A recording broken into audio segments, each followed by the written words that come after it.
Henry tidak melihat ke atas. Tidak ada yang tahu apa yang dia pikirkan. Dia hanya mengangkat bibir tipisnya, tidak perlu. Dia tidak membiarkan humas bawahannya bertindak, tapi membiarkan opini publik bergejolak. Apa yang dia pikirkan? Yeri tidak berani bertanya. Tuan, kalau begitu saya turun dulu. Kantor grup Mahendra benar-benar sunyi. Henry menangani semua dokumen yang merepotkan dan menjatuhkan penanya di atas meja. Dia menyandarkan punggungnya yang kaku dengan kuat ke bagian belakang sofa, lalu mengangkat tangannya dan menarik dasi di lehernya. Dia mengeluarkan ponselnya kosong. Amelia tidak meneleponnya, bahkan pesan teks pun tidak dikirimkan kepadanya. Henry mengeluarkan tawa nyengir dari tenggorokannya. Dia benar-benar terlihat seperti bajingan dengan cara yang kejam ini. Saat ini, sebuah gambaran muncul di benaknya. Pada malam hari, ketika malam sedingin air, dia mendorongnya ke semak-semak, dan rambut hitam panjangnya yang murni beterbangan, pinggang kecil seperti ular air ada di telapak tangannya. Henry memejamkan mata yang tampan, tenggorokannya yang terangkat menggulung ke atas dan ke bawah. Dia dengan paksa membuang semua kenangan di benaknya dan berhenti memikirkannya. Jika dia berpikir bahwa semuanya akan berakhir, maka dia benar-benar salah. Semua orang harus menanggung konsekuensi atas apa yang mereka lakukan. Amelia kembali ke Radio D, dan pembawa berita emosional malam dimulai, dan dia ingin melanjutkan siaran. Gara-gara Henry, perhatian Radio D kini cukup tinggi. Dan Amelia membagikan puisi cinta dengan suara yang jelas dan merdu lalu bersiap membuka hotline. Beberapa orang muncul di depan pintu Radio D saat ini, dan Maya ada di depan. Maya sangat percaya diri dalam mendengarkan laporannya di Radio A, berpikir bahwa Amelia akan kalah secara menyedihkan. Tetapi siapa sangka Amelia akan memenangkannya dengan keuntungan yang luar biasa. Maya benar-benar merasa tidak yakin setelah memikirkannya. Tingkat pendengaran Radio A tentang kakeknya dan Devina. Sebagai imbalan atas beritanya, kakek kehilangan wajahnya juga. Tetapi ketika gilirannya untuk bersaing memperebutkan tingkat pendengaran tentang Henry, menyebabkan tingkat pendengaran Radio D meroket. Tiba-tiba sebuah suara yang akrab terdengar di telinganya, Maya. Maya dengan cepat menoleh. Setelah melihat orang itu, dia mekar penuh. Saudaraku Davin, kamu akhirnya di sini. Hari ini, Davin mengenakan jaket hitam. Tangannya ada di saku jaket. Pipi yang tampan pucat dan suram, dan seluruh tubuhnya tampak suram dan tak terduga. Maya berlari dan meraih lengan Davin. Davin akhirnya keluar dari gunung. Maya tiba-tiba merasa memiliki tulang punggung. Dia segera mengeluh, "Saudara Davin, lihat, dia adalah Amelia." Dia menunjuk ke Amelia di Radio D. Tatapan Davin jatuh di tubuh Amelia. Dia menatap Amelia 2 kali dengan sedikit main-main. Ternyata dia adalah Amelia, yang membuat kakek dalam waktu singkat. Skandal Persik, gadis yang merebut tunangan Maya dan kekasih Sela. Davin menunjukkan senyum tipis. Melihat hal tersebut, Maya tahu bahwa Amelia ini berhasil membangkitkan minat Davin. Orang yang diincar oleh Davin seperti terjerat oleh ular berbisa. Davin tidak akan membiarkannya mati. Cepat, alih-alih gunakan tali untuk menjebaknya dan bermain perlahan, sampai dia kelelahan. Saudara Davin akan mencabik-cabiknya. Maya, saya tahu apa yang terjadi baru-baru ini, dan saya juga mendengarkan laporan itu. Sebenarnya insiden antara Henry dan Amelia bukanlah hal yang buruk, tapi hal yang baik. Maya sangat bingung. Saudara Davin, hal baik macam apa ini? Dia telah merampas semua pusat perhatian saya sekarang. Davin melirik Maya. Faktanya, tidak peduli apakah itu Maya atau Sela, dia meremehkan mereka, itu terlalu bodoh. Davin tidak ingin membuang-buang kata lagi. Dia hanya melihat staf di sekitarnya dan mengaku dengan suara rendah, "Nanti, kamu akan mengatur beberapa orang untuk berpura-pura menjadi pendengar dan menelepon hotline Radio D, dan bertanya mengapa dia mengurangi keuangan orang lain. Sekarang Radio D penonton terlalu banyak, dan banyak di antaranya adalah pertunjukan yang bagus. Selama kita memimpin arahan untuk hal ini, terlebih dahulu dan menempatkan topi pada Amelia, arahan opini publik akan mengikuti kita."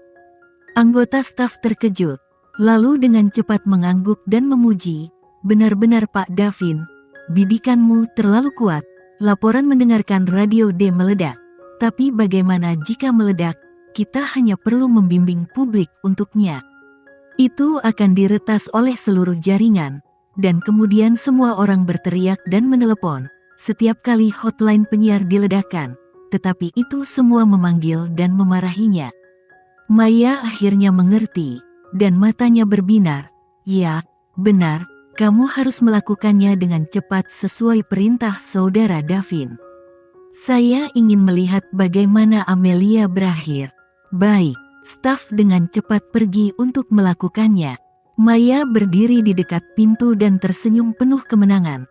"Saudara Davejen, akhirnya saya mengerti apa yang kamu maksud." Davin menjawab, "Sekarang Amelia berada di puncak badai. Selama kita memanfaatkan banyak hal, opini publik akan seperti bola salju. Semakin besar ibu kota Makassar telah lama sunyi. Mari kita lihat di sini, betapa hebatnya badai datang." Maya hampir saja bertepuk tangan dan bertepuk tangan, karena dia tahu ini baru langkah pertama Davin, dan selanjutnya Davin masih punya banyak trik. "Amelia, kamu harus menerimanya." Di Radio D, Elena membuka hotline. Pada saat ini, gemerincing terdengar dan hotline masuk. Amelia dengan cepat menyambung, "Halo para pendengar, saya penyiar emosional malammu Amelia. Apa masalah emosionalmu? Semoga saya dapat membantumu." Penonton di sana dengan cepat berkata, "Amelia, kamu benar-benar ingin tidak tahu malu. Apa kamu tidak tahu bahwa Hendra adalah tunangan Maya? Kamu menggodanya. Mentalitas apa untuk memimpin tunangan orang lain? Ini adalah pendidikan dan konservasimu." Saat ini, ada panggilan hotline lain, dan teriakan yang sama, "Amelia, kamu tidak hanya merayu. Kamu merayu tunangan orang lain, dan juga memasang topi hijau pada akademisi Mahendra. Kamu berbohong untuk menikahi akademisi Bisma. Apakah dia tahu kamu adalah wanita yang begitu jorok dan tidak tahu malu?" Hotline Radio D dengan cepat diledakkan, dan kutukan itu menjadi semakin tidak masuk akal. "Amelia, tahukah kamu bahwa Henry dan Bisma adalah saudara? Kamu sedang bermain dengan mereka. Saya tidak takut menjadi ambigu. Apakah mereka mengubah satu sama lain menjadi musuh karena kamu?" Saya ingin mengeluh. Saya ingin mengadu ke Radio D. Penyiar emosional malam di Radio D menggunakan orang yang korup secara moral untuk mengatasi gangguan emosional kami. Apa yang bisa dia ajarkan kepada kita? Ini hanyalah yang terbaik yang pernah saya dengar. Kecaman di belakang menjadi semakin intens, dan Amelia tidak punya kesempatan untuk berbicara sama sekali. Dia sudah tenggelam oleh suara air liur. Dengan bunyi pop, semua peralatan Radio D diputus paksa.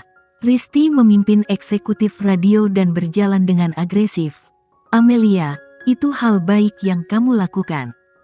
Sekarang semua panggilan keluhan radio kami semua diledakkan, dan mayoritas penonton meminta kami untuk segera menutup Radio D dan menangani kamu dengan serius.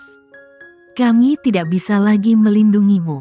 Sekarang Risti bergegas masuk dan ingin menutup Radio D. Nyatanya, badai opini publik ini juga merealisasikan perubahan dari kuantitas ke kualitas. Sejak awal, berbagai rumor menyebar antara dirinya dan Henry, terutama saat ulang tahun Bu Dina. Di jamuan makan, hotline Henry mengirim mereka semua ke pencarian panas, yang langsung meledakkan diskusi seluruh orang. Tidak ada orang di sini yang tahu tentang masa lalunya dan pernikahan singkat dengan Henry. Semua orang tahu bahwa dia adalah tunangan Bisma, dan Henry adalah tunangan Maya. Sekarang dia dan Henry terjerat satu sama lain. Amelia tahu bahwa situasi kali ini sangat tidak menguntungkan baginya.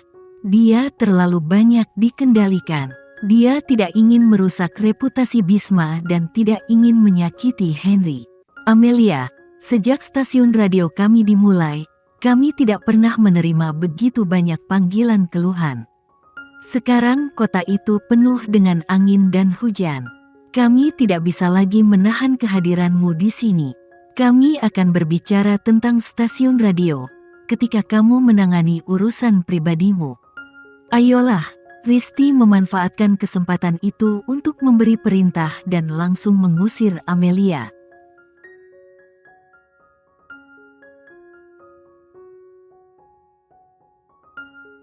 Sekian dulu ya video kali ini, kita lanjutkan lagi videonya di lain waktu. Oh iya, bagaimana menurut kalian? Semoga bisa sedikit menghibur kalian semua. Untuk teman-teman yang baru nonton, jangan lupa subscribe ya, hehehe. Dan kalau teman-teman ada yang ingin gabung langganan, bisa langsung gabung saja untuk dapat fitur yang menarik dan sedikit membantu Mimin. Terima kasih banyak sudah menonton, sampai jumpa lagi, bye bye bye.